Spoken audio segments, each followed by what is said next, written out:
Ben ସିରାକଙ୍କର Pragya ପୁସ୍ତକ ଅଧ୍ୟାୟ 34। ସ୍ୱପ୍ନ ସବୁ। ଜଣେ ବୁଦ୍ଧିହୀନ ବ୍ୟକ୍ତି ବ୍ୟର୍ଥ ତଥା ପ୍ରବଞ୍ଚନାତ୍ମକ ପ୍ରତ୍ୟାଶାରେ ଆସ୍ଥା ସ୍ଥାପନ କରେ। ସ୍ୱପ୍ନ ସବୁ ନିର୍ବୋଧମାନଙ୍କୁ ପକ୍ଷ ପ୍ରଦାନ କରେ। ଯିଏ ସ୍ୱପ୍ନ ସବୁରେ ଆଶ୍ରୟ ନିଏ, ଛାୟାକୁ ଧରୁଥିବା ଓ ବାୟୁ ପ୍ରବାହର ପଶ୍ଚାଧାବନ କରୁଥିବା ଜଣେ ବ୍ୟକ୍ତି ସଦୃଶ ଅଟେ। ସ୍ୱପ୍ନରେ ଯେଉଁ ଦର୍ଶନ ପ୍ରାପ୍ତ, ତାହା ନିଜ ମୁଖର ଏକ ପ୍ରତିଫଳନ ମାତ୍ର। ଅଶୁଦ୍ଧ ବସ୍ତୁଠାରୁ କ'ଣ କୌଣସି ଶୁଦ୍ଧତା ଆଶା କରାଯାଏ ଓ ଅସତ୍ୟ କାର୍ଯ୍ୟରେ କ'ଣ କିଛି ସତ୍ୟତା ଥାଏ?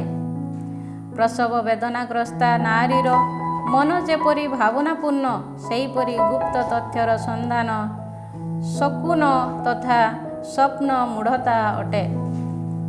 ପରାତ୍ପରଙ୍କ ପରିଦର୍ଶନ ଗୁଡ଼ିକ ସାଦୃଶ୍ୟରେ ସେ ସମସ୍ତ ଯଦି ପଠାଯାଇ ନଥାଏ, ତେବେ ସେଗୁଡ଼ିକୁ ଅବହେଳା କର।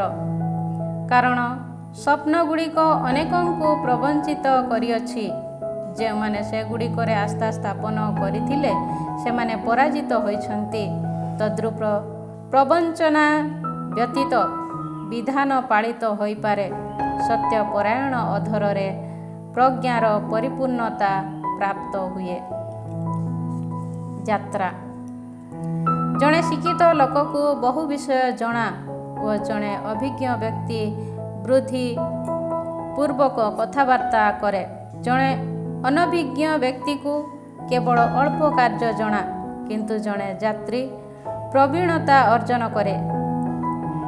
ଯାତ୍ରା ମଧ୍ୟରେ ମୁଁ ବହୁ କାର୍ଯ୍ୟ ଦେଖିଅଛି ଓ ଜଣାଇ ପାରୁଥିବା ଅପେକ୍ଷା ଅଧିକ କାର୍ଯ୍ୟ ମୁଁ ଲାଭ କରିଅଛି।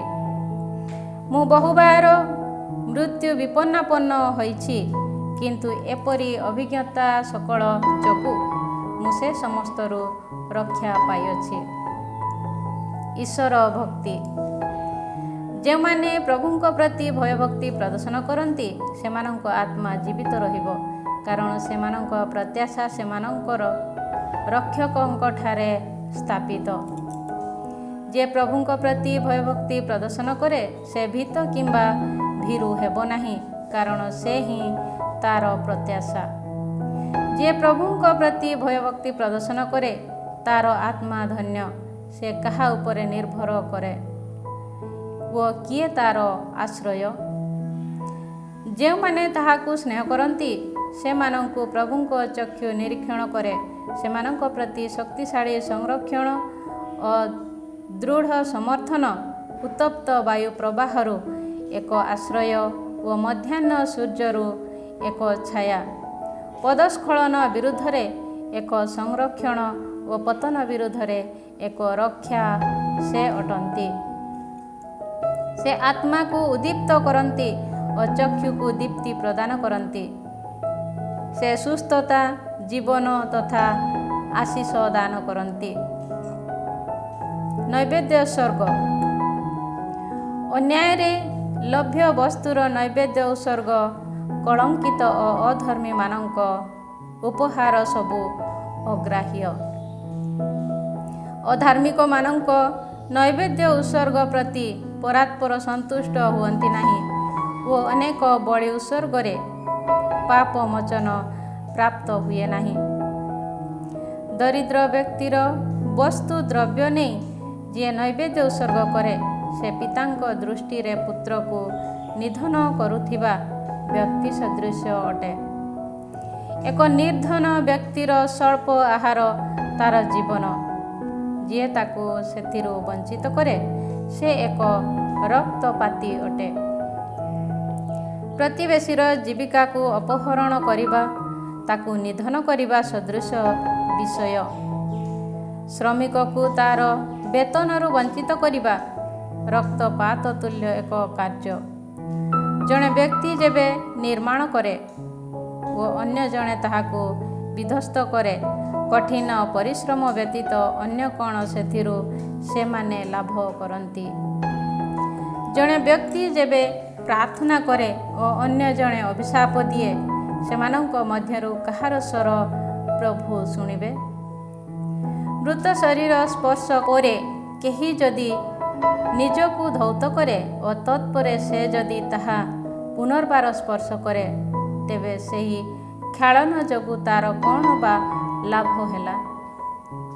ସେହିପରି ସ୍ୱକୃତ ପାପମୋଚନ ପାଇଁ ଉପବାସ କଲା ପରେ କେହି ଯଦି ପୁନରାୟ ସେହି ପାପ କରେ, ତେବେ କିଏ ତାର ପ୍ରାର୍ଥନା ଶୁଣିବ? ଓ ନିଜକୁ ବିନୀତ କରିଥିବା ଯୋଗୁଁ ତାର କ'ଣ ବା ଲାଭ ହେଲା? ଅଧ୍ୟାୟ 35 ବିଧାନ ପାଳନ ତଥା ନୈବେଦ୍ୟ ଉତ୍ସର୍ଗ।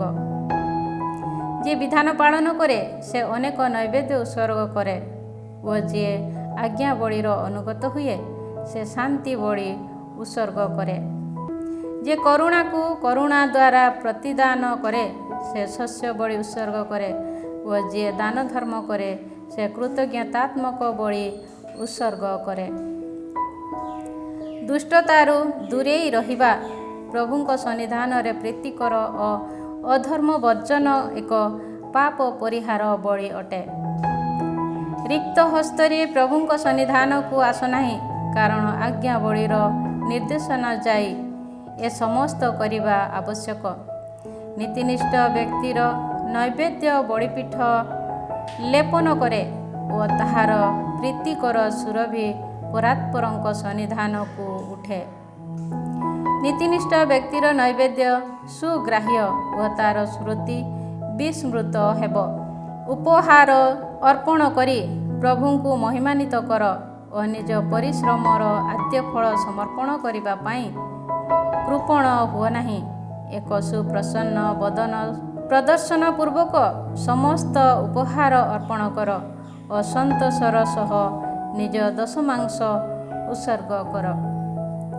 ପରାତ୍ପର ଯେଉଁପରି ପ୍ରଦାନ କରିଛନ୍ତି ତଦନୁରୂପେ ତାହାକୁ ଫେରାଇ ଦିଅ ଓ ତୁମ ହସ୍ତ ଯେପରି ପାଇଅଛି ତଦନୁରୂପାତେ ଉଦାରତା ସହ ଦାନ କର। ଯିଏ ପ୍ରତିଫଳ ପ୍ରତିଦାନ କରନ୍ତି ସେ ଅଟନ୍ତି ପ୍ରଭୁ ଓ ସେ ତୁମକୁ ସପ୍ତ ଗୁଣରେ ପରିଶୋଧ କରିବେ। ଈଶ୍ୱରଙ୍କ ନୀତିନିଷ୍ଠା। ପ୍ରଭୁଙ୍କୁ କୌଣସି ଲାଞ୍ଚ ସମର୍ପଣ କର ନାହିଁ, କାରଣ ସେ ତାହା ଗ୍ରହଣ କରିବେ ନାହିଁ। ଅନୀତିପୂର୍ଣ୍ଣ ନୈବେଦ୍ୟରେ ଆସ୍ଥା ସ୍ଥାପନ କର ନାହିଁ, କାରଣ ପ୍ରଭୁ ହିଁ ସେହି ନ୍ୟାୟାଧୀଶ ଓ ତାହାଙ୍କ ନିକଟରେ କୌଣସି ପକ୍ଷପାତିତା ପରିଲକ୍ଷିତ ହୁଏ ନାହିଁ। ଦରିଦ୍ର ବିପକ୍ଷରେ ସେ କାହାକୁ ପକ୍ଷପାତିତା ପ୍ରଦର୍ଶନ କରିବେ ନାହିଁ ଓ ଅତ୍ୟାଚାରିତ ବ୍ୟକ୍ତିର ପ୍ରାର୍ଥନା ସେ ଶୁଣିବେ। ଅନାଥର ପ୍ରାର୍ଥନା ସେ ଅବହେଳା କରିବେ ନାହିଁ କିମ୍ବା ବିଧବାର ଅଭିଯୋଗକୁ ଅବମାନନା କରିବେ ନାହିଁ। ଯେଉଁମାନେ ତାର ଅଶ୍ରୁପାତର କାରଣ ହୋଇଥିଲେ ସେମାନଙ୍କ ବିରୁଦ୍ଧରେ ସେ ଯେବେ କ୍ରନ୍ଦନ କରିବ, ତେବେ ତାର ଅଶ୍ରୁ କ'ଣ ତାର ଗାଲ ଦେଇ ପ୍ରବାହିତ ହେଉନାହିଁ? ଯିଏ ପ୍ରଭୁଙ୍କ ଉଦ୍ଦେଶ୍ୟରେ ପ୍ରୀତିକର ପରିଚର୍ଯା କରେ ସେ ସୁଗ୍ରାହ୍ୟ ହେବ ଓ ତାର ପ୍ରାର୍ଥନା ମେଘମାଳା ପର୍ଯ୍ୟନ୍ତ ଆସି ପହଞ୍ଚିବ।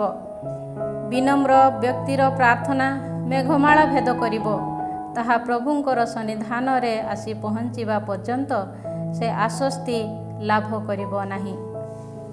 ପରିଦର୍ଶନ କରି ଯେ ପର୍ଯ୍ୟନ୍ତ ପରାତ୍ପର ନୀତିନିଷ୍ଠଙ୍କ ସପକ୍ଷରେ ନ୍ୟାୟ ବିଚାର କରିନାହାନ୍ତି ଓ ନ୍ୟାୟୋଚିତ ରାୟ ଘୋଷଣା କରିନାହାନ୍ତି, ସେ ପର୍ଯ୍ୟନ୍ତ ସେ କ୍ଷାନ୍ତ ହେବ ନାହିଁ। ପ୍ରଭୁ ବିଳମ୍ବିତ ହେବେ ନାହିଁ କିମ୍ବା ସେମାନଙ୍କ ଉଦ୍ଦେଶ୍ୟରେ ଦୀର୍ଘସୂତ୍ର ହେବେ ନାହିଁ। ନିର୍ଦ୍ଦୟମାନଙ୍କ କଟିଦେଶ ସେ ବିଧ୍ୱସ୍ତ କରିବେ, ଜାତି ସମୂହ ବିପକ୍ଷରେ ସେ ପ୍ରତିଶୋଧ ନେବେ। ଉଦ୍ଧତ ବ୍ୟକ୍ତିମାନଙ୍କୁ ସେ ନିଶ୍ଚିହ୍ନ କରିବେ ଓ ଅଧାର୍ମିକମାନଙ୍କ ରାଜଦଣ୍ଡକୁ ସେ ଖଣ୍ଡ ବିଖଣ୍ଡ କରିବେ। ସେ ମନୁଷ୍ୟର କର୍ମାବଳୀ ଅନୁସାରେ ତାକୁ ଅନୁରୂପ ଓ ମନୁଷ୍ୟମାନଙ୍କର କାର୍ଯ୍ୟବଳୀ ଅନୁସାରେ ସେମାନଙ୍କୁ ସମୁଚିତ ପ୍ରତିଦାନ ପ୍ରଦାନ କରିବେ। ସେ ସଜ୍ଜନମାନଙ୍କ ସପକ୍ଷରେ ନ୍ୟାୟ ବିଚାର କରିବେ ଓ ସେହିପରି ସେ ସେମାନଙ୍କୁ ତାହାଙ୍କ କରୁଣାରେ ଆନନ୍ଦିତ କରିବେ। ଅନାବୃଷ୍ଟ ସମୟରେ ବୃଷ୍ଟିପାତ ଯେପରି ସ୍ୱାଗତ, ସେହିପରି ସେମାନଙ୍କ ଦୁର୍ଦ୍ଦଶାରେ ତାହାଙ୍କର କରୁଣା ଆଶ୍ୱାସନାଦାୟକ ଅଟେ। ଅଧ୍ୟାୟ 36 ଇସ୍ରାଏଲର ମୁକ୍ତି ପାଇଁ ପ୍ରାର୍ଥନା। ସର୍ବସ୍ୱର ଈଶ୍ୱର, ହେ ପ୍ରଭୁ, ଆମମାନଙ୍କ ପ୍ରତି କରୁଣା ପ୍ରଦର୍ଶନ କର ଓ ତୁମେ ଆମ ଉପରେ ଦୃଷ୍ଟିପାତ କର। ସମସ୍ତ ଜାତି ଯେପରି ତୁମ ପ୍ରତି ଭୟଭକ୍ତି ପ୍ରଦର୍ଶନ କରନ୍ତି, ସେଥିପାଇଁ ସେମାନଙ୍କୁ ସୁଯୋଗ ଦିଅ। ବିଦେଶୀ ଜାତିମାନଙ୍କ ବିରୁଦ୍ଧରେ ତୁମ ହସ୍ତ ଉଠାଅ ଓ ସେମାନେ ତୁମ ଶକ୍ତିକୁ ଦେଖିବାକୁ ପାଆନ୍ତୁ। ଆମଠାରେ ତୁମେ ଯେପରି ତୁମ ନିଜକୁ ସେମାନଙ୍କ ସମ୍ମୁଖରେ ପବିତ୍ର ରୂପେ ପ୍ରଦର୍ଶିତ କରିଅଛ, ସେହିପରି ସେମାନଙ୍କଠାରେ ତୁମେ ତୁମ ନିଜକୁ ଆମ ସମ୍ମୁଖରେ ଗୌରବାନ୍ୱିତ କର। ହେ ପ୍ରଭୁ, ଆମେ ଯେପରି ଆମଠାରେ ଜାଣୁ, ସେହିପରି ସେମାନେ ମଧ୍ୟ ଜାଣନ୍ତୁ ଓ ବୁଝନ୍ତୁ ଯେ ତୁମ ବ୍ୟତୀତ ଅନ୍ୟ ଈଶ୍ୱର କେହି ନାହିଁ। ନୂତନ ରୂପେ ନିଦର୍ଶନ ଗୁଡ଼ିକ ଦେଖାଅ ଓ ଅଧିକ ଅଦ୍ଭୁତ କର୍ମ କର। ତୁମ ହସ୍ତ ତଥା ଦକ୍ଷିଣ ବାହୁକୁ ଗୌରବାନ୍ୱିତ କର। ତୁମ କ୍ରୋଧ ଉତ୍ତେଜିତ କର ଓ ତୁମ କୋପ ଢାଳି ଦିଅ। ବିରୋଧୀକୁ ବିଧ୍ୱସ୍ତ କର ଓ ଶତ୍ରୁକୁ ନିଶ୍ଚିହ୍ନ କର। ଦିବସକୁ ତ୍ୱରାନ୍ୱିତ କର ଓ ପ୍ରତିଜ୍ଞା ସ୍ମରଣ କର। ତୁମ ପରାକ୍ରମୀ କର୍ମାବଳୀ ଜନତା ଘୋଷଣା କରନ୍ତୁ। ଯେଉଁମାନେ ଅବଶିଷ୍ଟ ରୁହନ୍ତି, ସେମାନେ ତୁମର ଉଗ୍ର କୋପ ଦଗ୍ଧ ହୁଅନ୍ତୁ। ଯେଉଁମାନେ ତୁମ ସ୍ୱଜନମାନଙ୍କ ବିରୁଦ୍ଧରେ ଅନିଷ୍ଟ କରନ୍ତି, ସେମାନେ ବିନାଶ ହୁଅନ୍ତୁ।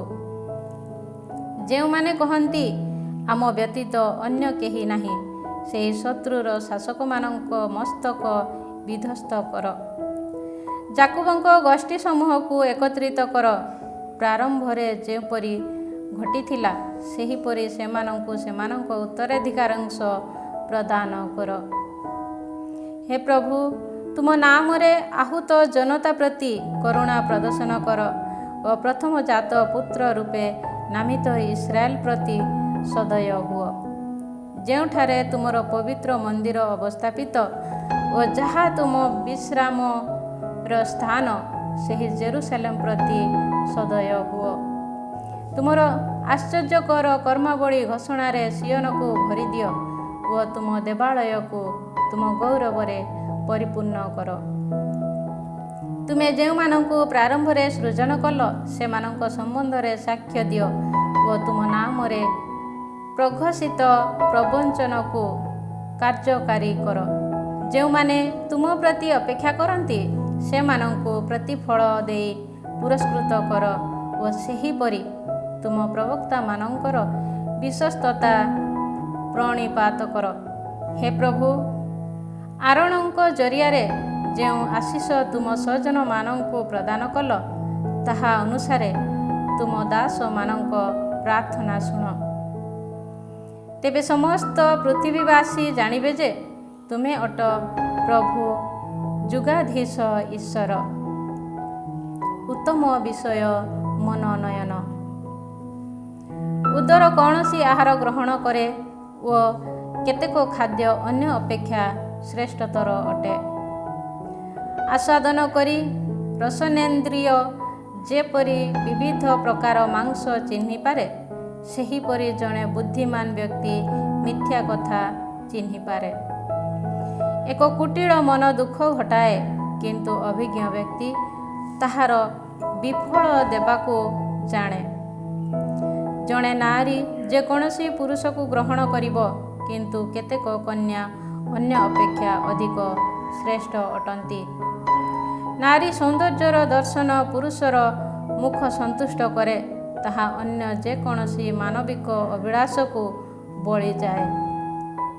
ଯାହାର କଥା ଯଦି ଶାନ୍ତ ତଥା ବିନମ୍ର ଥାଏ, ତେବେ ତାର ପତି ଅନ୍ୟ ପୁରୁଷମାନଙ୍କ ସଦୃଶ ନୁହେଁ। ଯିଏ ପତ୍ନୀ ଗ୍ରହଣ କରେ, ସେ ଏକ ସମ୍ପଦ ପ୍ରାପ୍ତ ହୁଏ। ତା ପାଇଁ ସେ ଏକ ସମୁଚିତ ସହାୟିକା ଓ ଆଶ୍ରୟସ୍ତମ୍ଭ ଅଟେ। ବାଡ଼ ଦ୍ୱାରା ଘେରା ହୋଇ ନଥିବା ବସ୍ତୁ ଲୁଣ୍ଠିତ ହେବ ଓ ପତ୍ନୀ ଗ୍ରହଣ କରି ନଥିବା ଜଣେ ପୁରୁଷ ଇତସ୍ତତଃ ଭ୍ରମଣ କରି ଶୋକ ପ୍ରକାଶ କରିବ। ଯେଉଁ ତସ୍କର ଗୋଟିଏ ନଗରୀରୁ ଅନ୍ୟଟିକୁ ଦ୍ରୁତ ଗମନ କରେ ତାକୁ କିଏ ବିଶ୍ୱାସ କରିବ? ସେହିପରି ଯାହାର ଗୃହ ନଥାଏ, ଯିଏ ଇତସ୍ତତ ଭ୍ରମଣ କରେ ଓ ରାତି ଯେବେ ଉପସ୍ଥିତ, ତେବେ ଯେଉଁ ସ୍ଥାନରେ ସେ ଥାଏ ସେଠାରେ ଯିଏ ବସବାସ କରେ ତାକୁ ମଧ୍ୟ କିଏ ବିଶ୍ୱାସ କରିବ? ଅଧ୍ୟାୟ 37। କପଟୀ ବନ୍ଧୁଗଣ। ସମସ୍ତ ବନ୍ଧୁ କହିବେ, ମୁଁ ମଧ୍ୟ ତୁମର ଜଣେ ମିତ୍ର। କିନ୍ତୁ କେତେକ ବନ୍ଧୁ କେବଳ ନାମମାତ୍ର ବନ୍ଧୁ ଅଟନ୍ତି। ଜଣେ ସହଚର କିମ୍ବା ବନ୍ଧୁ ଯେବେ ଶତ୍ରୁରେ ପରିଣତ ହୁଏ, ତାହା କ'ଣ ମୃତ୍ୟୁତୁଲ୍ୟ ଦୁଃଖ ନୁହେଁ? ହେ ମନ୍ଦ କଳ୍ପନା, ତୁମେ ଯେପରି ପ୍ରବଞ୍ଚନା ଦ୍ୱାରା ପୃଥିବୀ ଭରିଦିଅ, ତନ୍ନିମନ୍ତେ ତୁମେ ବା କାହିଁକି ସଜ୍ଜିତ ହୋଇଅଛ? କେତେକ ସହଚର ଜଣେ ବନ୍ଧୁର ଭାଗ୍ୟରେ ଆନନ୍ଦିତ ହୁଅନ୍ତି, କିନ୍ତୁ ବିପଦଗ୍ରସ୍ତ ହେବା ସମୟରେ ସେମାନେ ତା'ର ବିରୋଧୀ ସଦୃଶ ପରିଣତ ହୁଅନ୍ତି।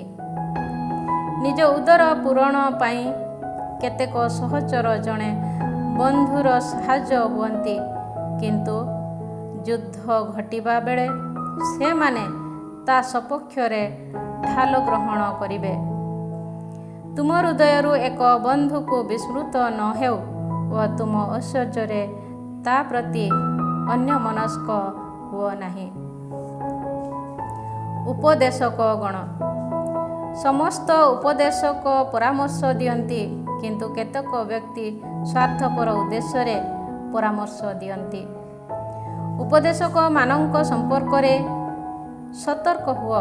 ପ୍ରଥମତଃ ସନ୍ଧାନ କର ଯେ ତା'ର ଉଦ୍ଦେଶ୍ୟ ବା କ'ଣ। ହୁଏତ ତା ଲକ୍ଷ୍ୟ ସ୍ୱାର୍ଥପର ହୋଇପାରେ, ଫଳରେ ସେ ତୁମ ବିରୁଦ୍ଧରେ ଚକ୍ରାନ୍ତ କରିପାରେ।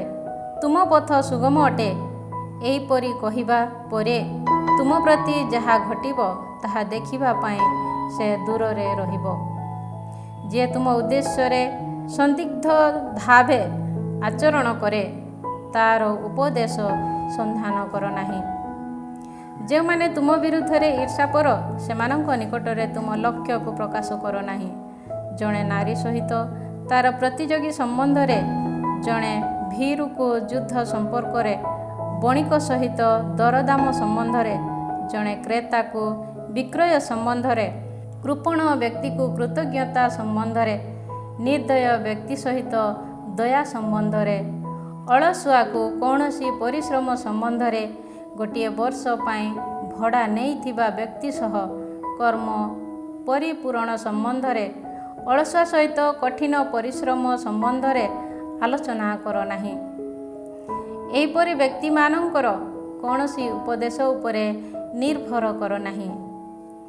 କିନ୍ତୁ ଯିଏ ନୀତିନିଷ୍ଠ, ଯାହାକୁ ଆଜ୍ଞାବଳୀର ପାଳନ ସଦୃଶ ତୁମେ ଜାଣ, ଯାହାର ସ୍ୱଭାବ ତୁମ ସ୍ୱଭାବ ଅନୁରୂପ ଓ ଯିଏ ତୁମ ପତନ ସମୟରେ ତୁମକୁ ସହାନୁଭୂତି ଦେଖାଇବ, ତା ସହ ସର୍ବଦା ଲାଗି ରୁହ। ତୁମ ହୃଦୟ ଯେଉଁ ଉପଦେଶ ପ୍ରଦାନ କରିବ, ତାହା ଗ୍ରହଣ କର, କାରଣ ତାହା ଅପେକ୍ଷା ଅଧିକ ବିଶ୍ୱସନୀୟ କିଛି ନାହିଁ। କାରଣ ଗମ୍ବୁଜ ଉପରେ ଉପବିଷ୍ଟ ହୋଇ ଯେଉଁ 7 ଜଣ ଲୋକ ପହରା ଦିଅନ୍ତି, ସେମାନଙ୍କ ଅପେକ୍ଷା ତୁମ ହୃଦୟ କେତେକ ସମୟରେ ଉତ୍କୃଷ୍ଟତର ଉପଦେଶ ଦିଏ। ସର୍ବାପେକ୍ଷା ପରାତ୍ପର ଯେପରି ତୁମର ମାର୍ଗାବଳୀକୁ ସତ୍ୟ ପଥରେ କଢ଼ାଇ ନିଅନ୍ତି, ତନ୍ନିମନ୍ତେ ତାହାଙ୍କୁ ପ୍ରାର୍ଥନା କର। ଯଥାର୍ଥ ତଥା କପଟୀ ପ୍ରଜ୍ଞା। ଚିନ୍ତା ସର୍ବବିଧ କର୍ମର ପ୍ରାରମ୍ଭ ଓ ଆଲୋଚନା ସମସ୍ତ ଉଦ୍ୟମର ଅଗ୍ରବର୍ତ୍ତୀ। ହୃଦୟରେ ଚିନ୍ତାଧାରା ମୂଳ ବିସ୍ତାର କରେ। ଏହା 4 ଗୋଟି ଶାଖା ପ୍ରଶାଖା ବିଶିଷ୍ଟ। କୁଶଳ ତଥା ଅନିଷ୍ଟ, ଜୀବନ ତଥା ମୃତ୍ୟୁ ଓ ଜିହ୍ୱା ସର୍ବଦା ଏ ସମସ୍ତର ସାନ୍ତାଣୀ।